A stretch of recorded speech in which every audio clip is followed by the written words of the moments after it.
हमने solution of linear algebraic equation पढ़े थे, system of linear algebraic equation, जिसके अंदर हमने एलयू फैक्टराइजेशन मेथड पढ़ा था और उसके अंदर तीन मेथड थे, आपके तीन तरीके से एलयू फैक्टराइजेशन किया था हमने, डूलिटल, स्ट्राउड्स और जोलेस्की।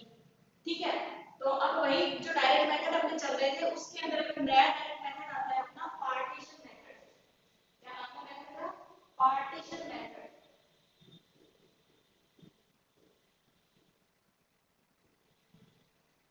ठीक है, अब जैसे कि नाम से ही पता चलता है कि पार्टीशन, तो नाम अगर पार्टीशन किया तो ऑब्वियस सी बात है कि पार्टीशन का कोई तो यूज होगा इस वर्ड का, नहीं तो ये कुछ तो शो कर रहा होगा। तो एग्जैक्टली यही है कि कोई भी मैट्रिक्स अगर अपनी ए है, ठीक है, पार्टीशन मेथड से हम क्या करेंगे, पहले ए का इनवर्स फाइंड कर लेंगे और फिर अगर अपने को सॉल्यूशन निकालना तो ए इनवर्स बी अपना होता है x इक्वल टू, जैसे नहीं होता है ना x इक्वल्स टू b, तो x इक्वल टू क्या होता है a इनवर्स b। तो पहले हम पार्टीशन मेथड से a इनवर्स फाइंड कर लेंगे और फिर a इनवर्स b से हम x की वैल्यूज फाइंड कर लेंगे। ठीक है, अब जो मैट्रिक्स a है ना उसको हम पार्टीशन ही करेंगे। जैसे मान लो कि आपको कोई n क्रॉस n की मैट्रिक्स है, ठीक है, तो किसी भी तरीके से हम क्या करेंगे, इसको इस तरह से पार्टीशन कर देंगे a1 a2 a3 और a4। ये चार मैट्रिक्स में अपन क्या करेंगे, इसको ब्रेक कर देंगे।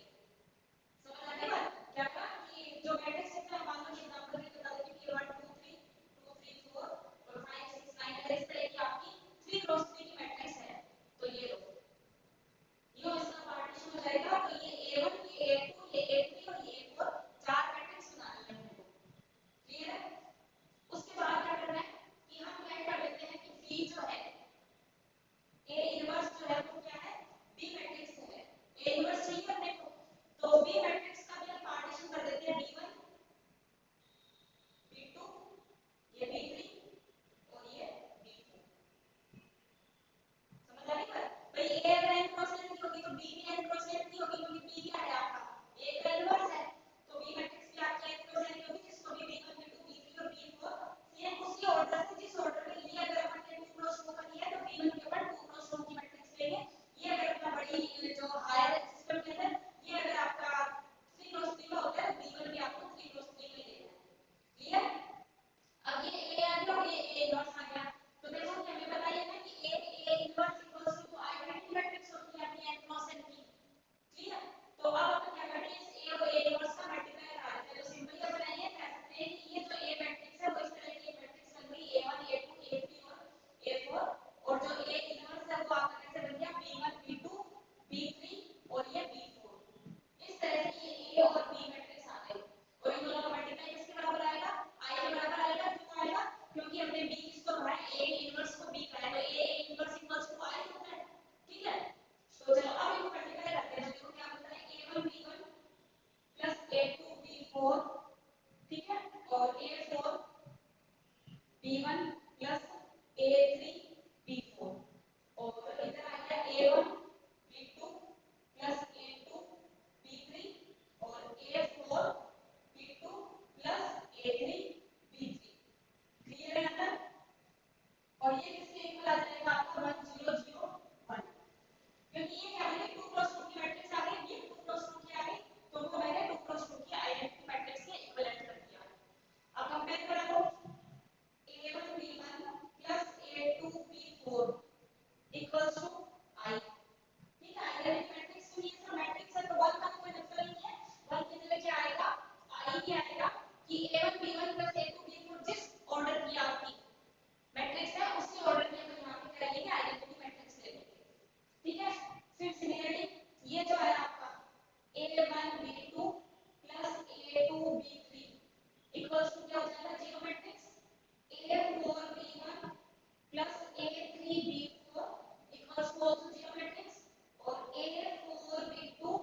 सिमेट्रिक मैट्रिक्स है, ये इसके एक एलिमेंट होता है ना क्रॉस वैल्यू इसका होल इनवर्स, तो 3 माइनस 30 कितना हो गया माइनस का 10 हो गया और माइनस 10 का होल इनवर्स मैट्रिक्स कर दो चाहे पहले कर दो सिंगल एलिमेंट माइनस 10 का होल इनवर्स।